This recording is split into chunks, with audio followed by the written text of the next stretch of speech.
Today, I want to talk about my personal drivers for success and why I do what I do, as well as some new ones that have come across recently that I realize I do continuously go back to, and how you can take aspects of that and how you can find you yourself. So I made this video before. It was the first video when I started this this personal brand series, I guess you could say.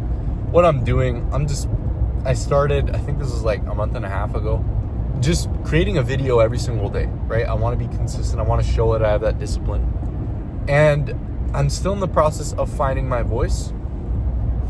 But this goes back to even why I'm making this video, right? Why I'm taking the path less traveled, as I titled my first video. So there comes down to three main reasons why I do what I do. And this is as of right now. I believe this is going to change, right? But rightfully so. As a person grows, they, get new ideas, they get new motivation, they get new insight and perspective on things that maybe that not hold true to their beliefs anymore. And I'm going to tell you what this is for right now. So one of these is the main driver that's been with me ever since I was 14 years old. Ever since I don't think I've ever told my story in depth, but ever since I was in that science class and my teacher asked me what I wanted to be, and I realized I didn't want to be anyone. And so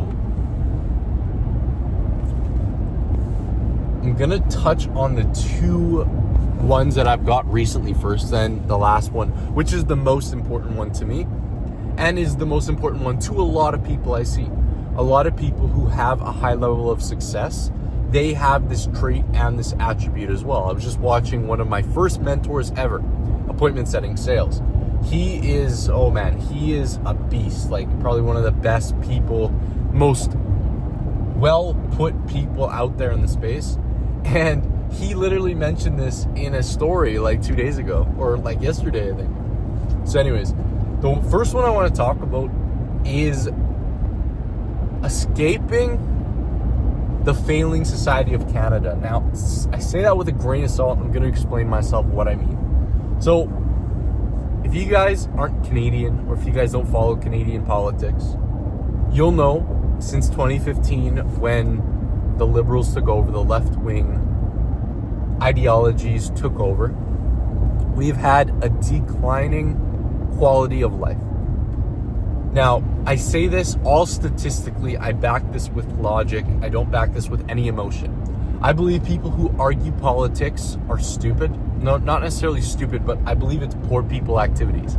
I say poor people activities for stuff that poor people do, right? People who are not insightful, people who don't understand certain things. And, too many people argue politics without knowing what the HE double hockey stick they're talking about.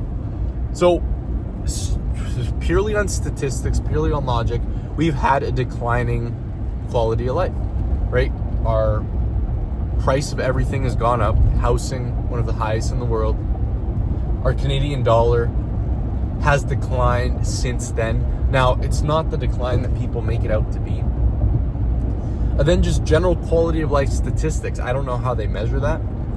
But, we used to be on par with the United States 10 years ago.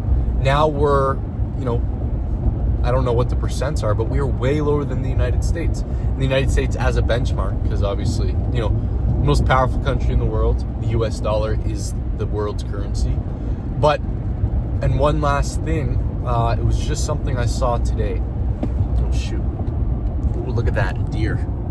Don't want to hit a deer. One last thing. Oh yeah, so Canada in 2015, and I remember in school thinking this, like there's no way Canada's the happiest place in the world. In 2015, Canada was ranked number 1 in the world for happiness.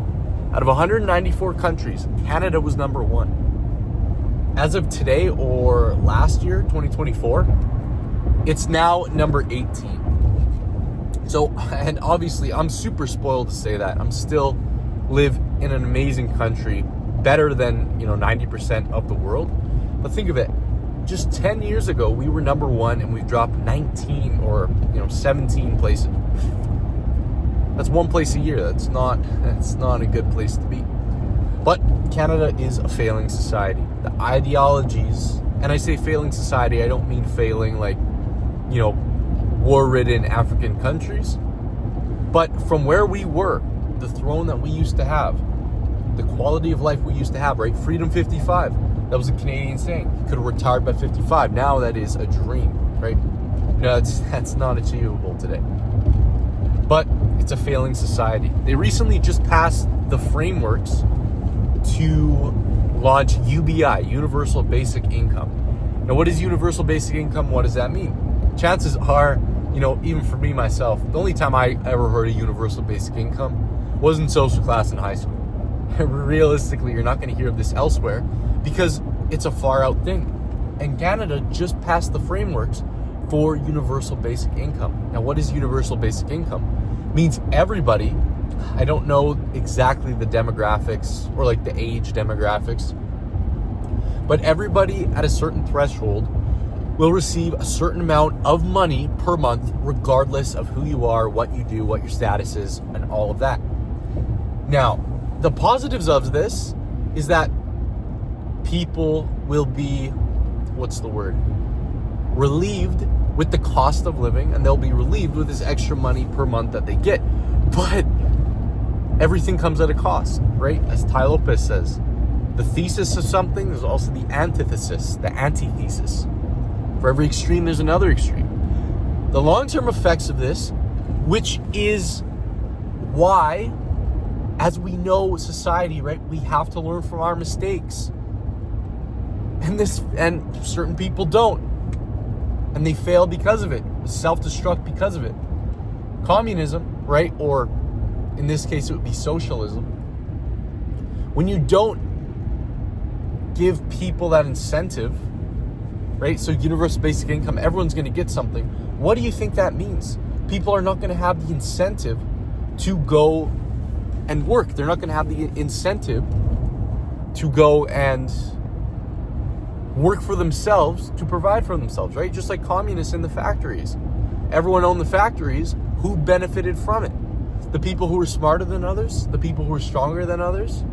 They didn't get any more treatment than the people who sat on their butts and did nothing. And that is what is going to happen, right? Historically, that is what happens. You get a society that becomes dependent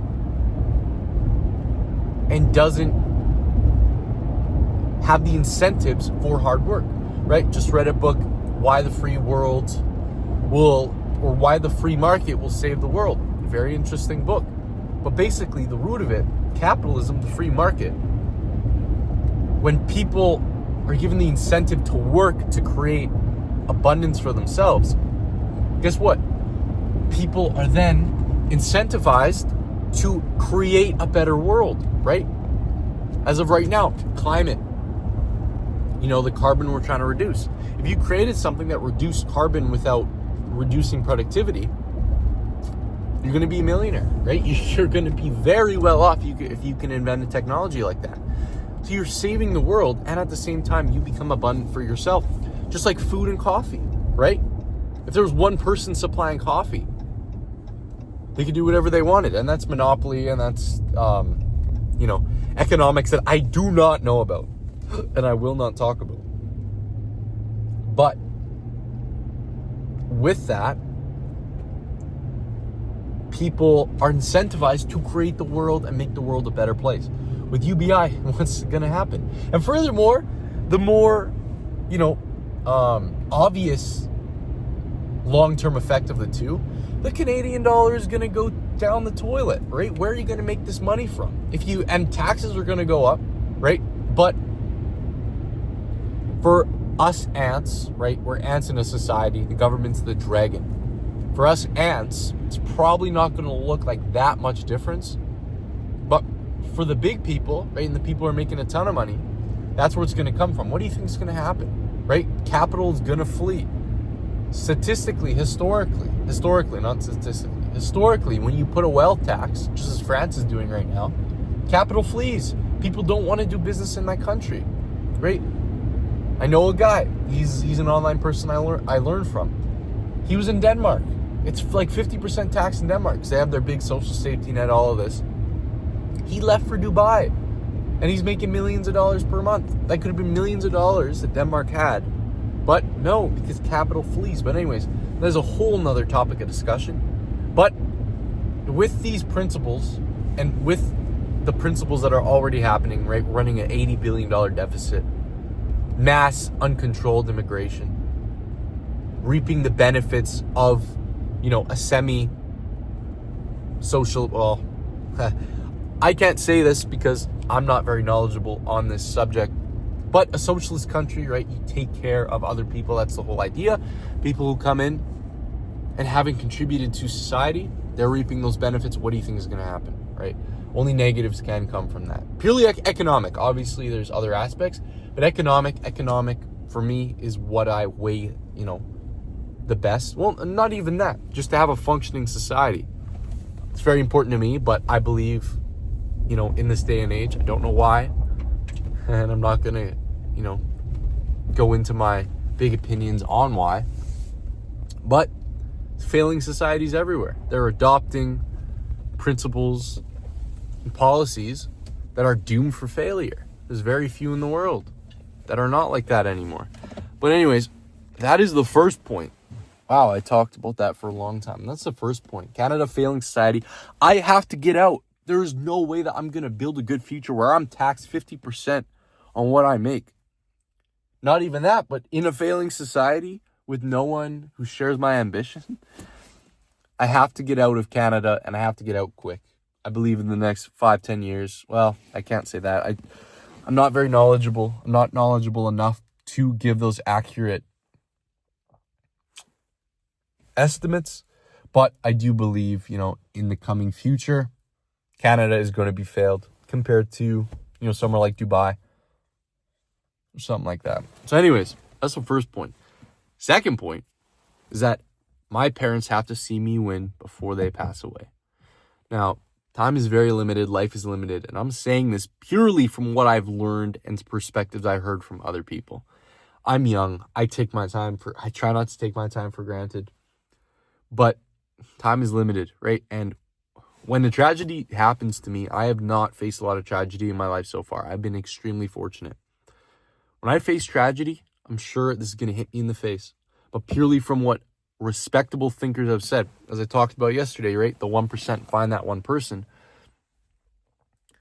I know that life is limited, and my parents have to see me win before they pass away.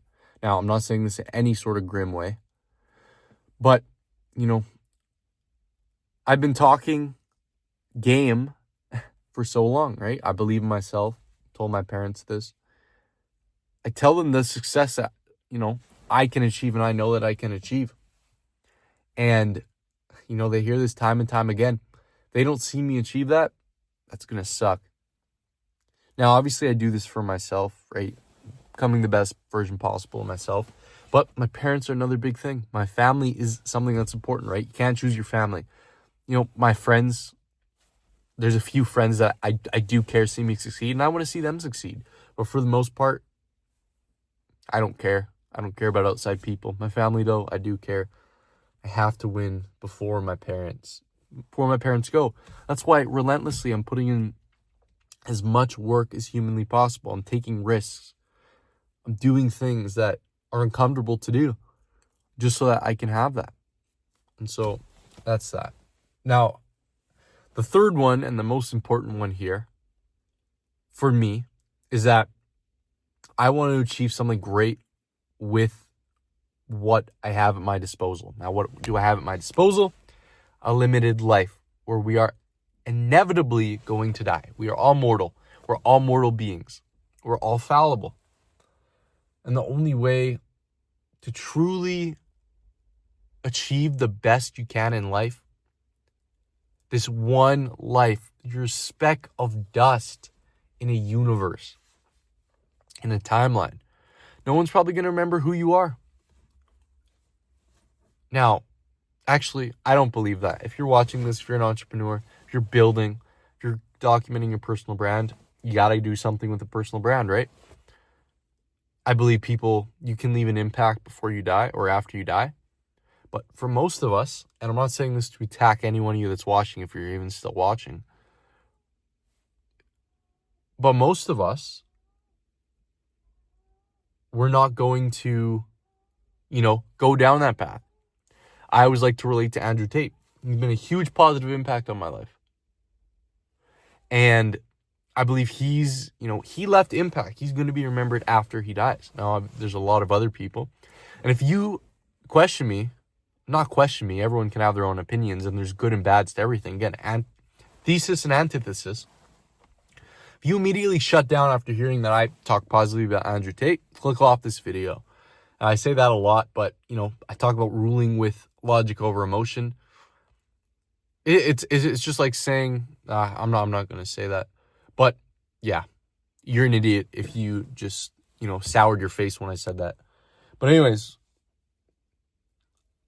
we're so limited in this life. Regrets are a big thing I want to avoid, right? For me, myself, even the few regrets I have had, they came before I kind of adopted all this philosophy. They suck. You can't reverse those, right? And I guarantee that you're sad that you didn't do what you wanted to do, right? There's a few big regrets that I think of day after day. And man, if I could go and talk to myself and say, you do this on this date, my life maybe would have changed for the better or for the worse. But, that just would have been the path of fate I went down. Even me talking to you right now, just got back from work. This is the path of fate that I took. But I want to make that fate as good as possible, right? I don't know if you guys believe in fate. I don't know if you believe in faith, in fate. I don't think I do. I believe in like a branch, and this is what James Clear talks about. You have decisions, whether this be on, a daily time frame, an hourly time frame, a yearly time frame, a decade time frame, but it's like a tree, right? Let's say you're right here. You're going to be right here no matter what. You watching this video in this exact time second, right? 17:21. You are right here. Now what you do after, you can go up or you can go down, or there isn't really another straight. You can go up or you can go down. After this video, let's say, I inspired you to start a personal brand, right? I think everyone should start a personal brand. If you're here, you start a personal brand, you're going up. If you're here and you decide to eat junk food and play video games and say, I'm going to do it tomorrow, you're going down here. And I believe that tree and that branch of life is what is reflected positively with fate, right? That is my fate. And I want to do everything in my power to be up as much as possible. Now, I can't be up as much as possible. I fall to some urges that I try to fix daily and that I am fixing daily. Some decisions that weren't the best, but, truly I believe if I always have the correct goal in mind, I'm going to learn even if I fail, right? So as much up here as possible in this finite life, that is what drives me. To make an impact, to be someone of importance. I don't want to be left in the crowd. Chances are I might. But I believe myself so truly that I do believe before I die, I'm going to leave a very positive impact on the world that I was here, right? I don't believe I was here to do it. I believe that I myself decided to, and that's how I want to live my life. Again with the fate, I believe people say, this is God's path for you. I believe that God put me here. I'm a creation of God, and I'm going to do everything in my power to become the best version possible in all realms of my being to honor him, right? There's a couple quotes I read in the book very similar to that. We're all creations of God. What we can do, we're infallible humans. We are an ant. He's God, right? Or she. I believe it's a he from how I grew up. But God puts you here. You creation of being. You make him proud. And I believe God gave me the capabilities to do that. And I'm gonna go forth with that. It's very, very important. Very important to me. My faith, I grew up in a religion that was, very extreme. There's a lot of logical fallacies there, but at the end of the day, who am I to wrestle with God? Jordan Peterson's book, We Who Wrestle with God. I haven't read it, but I assume, it's around that same idea. And so, really, that's the three things. You're here for what, 80 years, 70 years? In a world that's been here for billions of years. 70 years. What does it matter if you go to ask out that girl? And this is so cliche. And this is a lot of stuff. This is something that I feel very, very strongly about. When I say something that's cliche, and obviously I'm myself, right? We as people, we're selfish. We're just innately selfish. What we say is weighted way more than what we hear or what other people say. But if you hear something over and over and over again from reputable sources, and I'm not saying I'm a reputable source. I do believe I am, but it's up to you to decide yes or no. From reputable sources, if you hear something or if you see something time and time and time again, you pay attention to that, right? I've said this so many times, and I'm going to continue saying this. But, if people are like, who cares if you ask that girl out? If she says no, who cares? If she said yes, awesome, right? Either way, the only way you can lose is if you don't. And if you regret it, you're on your deathbed at 80 years old in a nursing home with no one to visit you because you didn't pursue family. You didn't pursue what was important to you. You just let life live you. You didn't live life. Sitting on your deathbed thinking, what if I would have asked that person out in high school? Maybe your life would have been different. And that, my friends, is a very, very sad revelation. Now, I'm not saying sad revelation as in to poke fun at people, but that is something we should all avoid, right? Regrets. If I could sum this down to not have any regrets, no, it would be best version of myself, make what I can in this little life and have no regrets. Right? And that all kind of comes together. You yourself, you can take whatever you want from this information. Chances are there's not going to be many people who watch this. But you yourself take with that what you will. You can continue to let life live you, or you can take the hard path, the path less taken, and live your life, right? Make the best possible. Make God proud. I don't know if you guys believe in God or not. Maybe you do. Make God proud. You are a creation. You are a creation of his being, a being of his creation. He puts you here. The Almighty God. Make him proud, right? Don't let that energy go in vain. And so that's really everything I have to say. I'd love talking about this.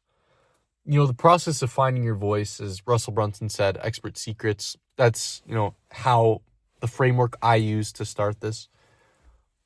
I love talking about this. This is in the process of finding my voice. So that is all for the video. I really enjoyed this video. But take with that what you will, right? My goal with this personal brand is to inspire people, to give them new ideas, new concepts, new insights, new perspectives on success so that you yourself can get there better, faster, and all this. Now, this isn't necessarily success. Well, this is because you have to have things that drive you, right? You have to find your why. It's another big thing. You see people talking about it over and over and over again. Pay attention. Finding your why. Why do you do what you do? These are three things that are encompassed into my why. So if you guys watched this far, thank you guys for watching. Follow me on Instagram as well. Do daily updates on my AI agency. Build an AI agency. Chances are, you've probably seen some of my AI agency videos. But with that being said, I will see you guys tomorrow. Join my free AI agency Discord as well.